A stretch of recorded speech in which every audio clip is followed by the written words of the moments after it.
The Victorian age saw the greatest growth and change in Newquay the town has probably ever seen. In 1830, there were just two small fishing hamlets, very small villages, at Towen and Newquay. Fishing for pilchards has been an important part of Cornish life, along with mining for hundreds of years. The hamlets of Towen and Newquay were first mentioned on any map in 1748.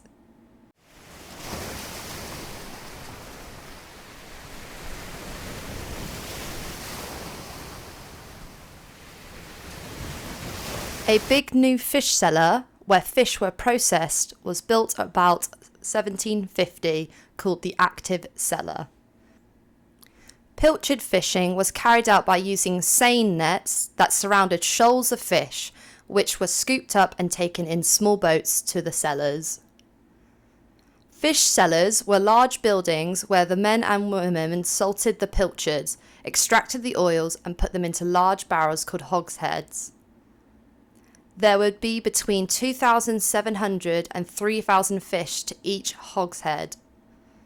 In total, there were 11 fish cellars built in the Newquay area.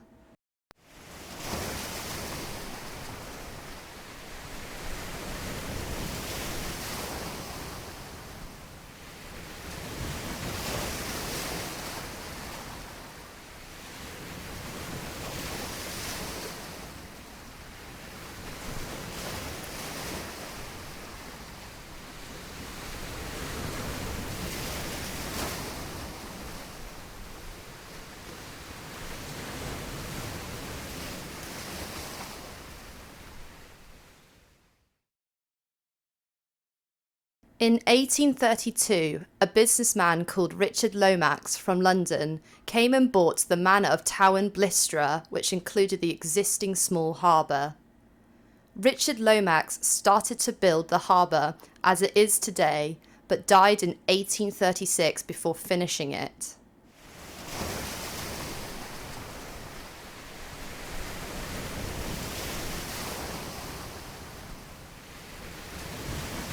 The manor of Towen Blistra was bought by Joseph Thomas Trefry from Foy, who wanted a harbour to export his mining minerals and china clay.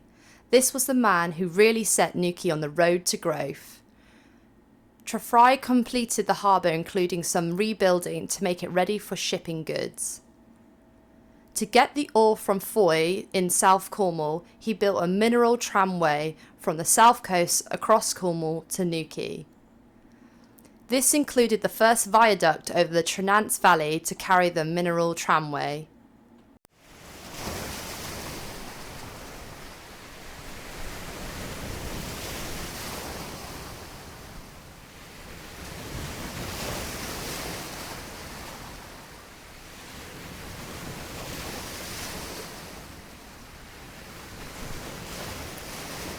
When the mine ores and minerals, copper, tin, iron ore and china clay, reached Newquay, they were transported by sailing ships to places like South Wales and Liverpool.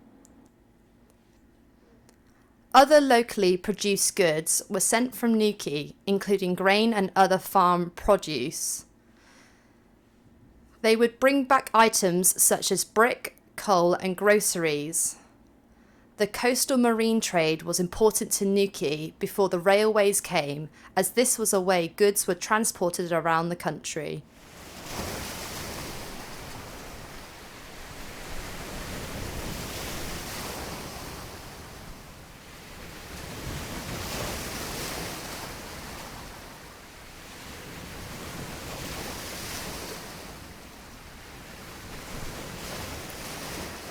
With all the extra shipping at the harbour in Newquay, a shipbuilding and repair industry grew. There were 4 shipbuildings and repair yards in Newquay, at Porth, the Gannel, the Island, Giant's Cove, and at the harbour. Between 1839 and 1881, a total of 49 ships were built. These created good jobs and helped in the growth of Newquay and its population.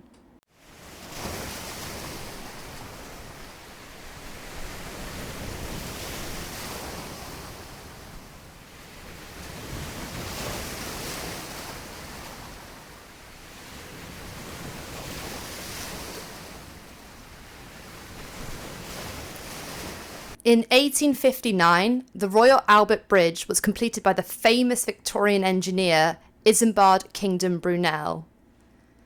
This joined the railway lines of Devon and Cornwall, so trains could now travel all the way from London to Penzance. Newquay would have its mineral tramway upgraded to a railway line and a new viaduct built at Trenance to carry steam trains for passengers in 1874. The first passenger train came into Newquay in 1876.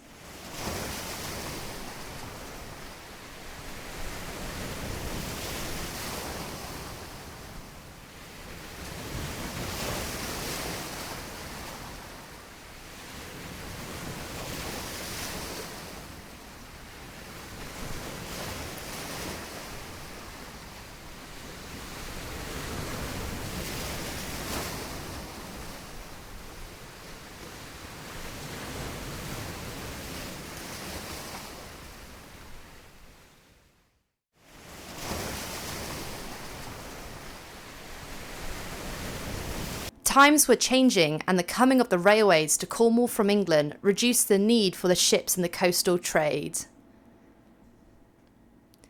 Iron ships had started replacing wooden ones, steam engines were replacing sails, and ships were getting larger, too large for Newquay's harbour. The last shipyard closed in 1881. Sailing ships continued to use the harbour until about 1926. There had been inns at Newquay for a long time. These provided rooms for people to stay. The Commercial Hotel, New Inn, and the Red Lion. In 1879, the first proper hotel was completed by the famous Cornish architect Sylvanus Travail and named the Great Western Hotel. In 1892, the bigger Atlantic Hotel was completed. The architect was also Sylvanus Travail. Many Newquay people did not like the way the town was changing, and there was trouble when the Headland Hotel was being built.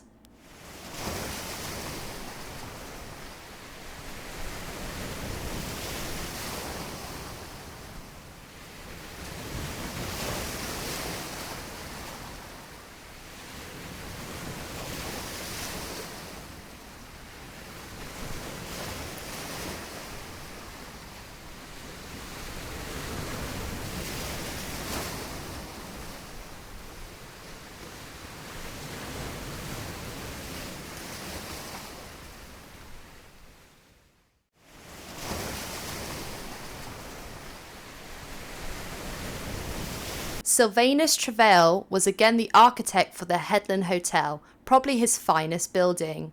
He had eggs, flour and fruit thrown at him, and there was a riot by a number of townspeople.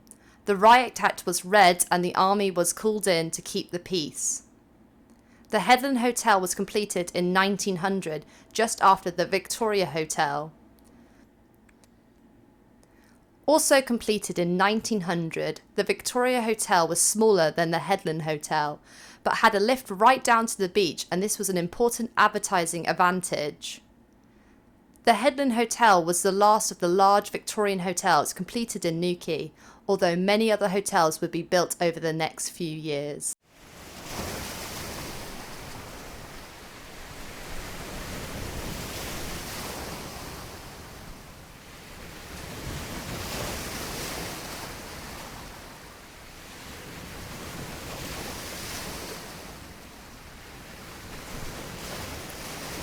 The town was growing in population, and there was a need for an increase in shops and other buildings.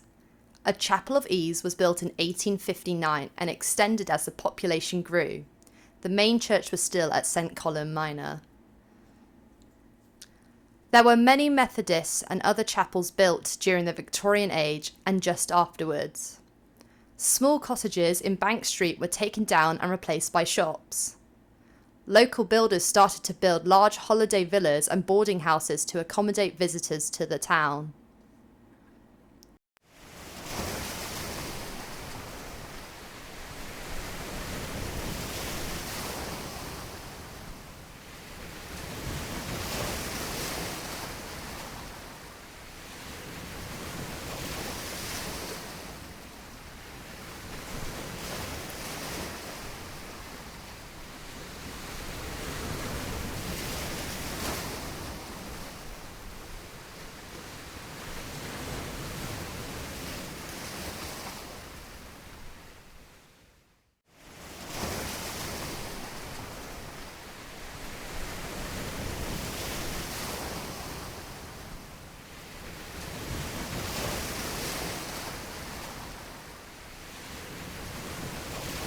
Newquay's population has grown from about 400 people at the beginning of the Victorian age to over 2,000 by the end of it. Wealthy people had built large houses and holiday homes in Newquay. There has been a total change in Newquay from a small fishing hamlet to coastal trading and shipbuilding, and finally to a growing town with its main income starting to come from tourism. Newquay, it was said, had a healthy environment to live in, and it even meant that the royal family visited for holidays. This was a huge boost for its growth as a tourist resort.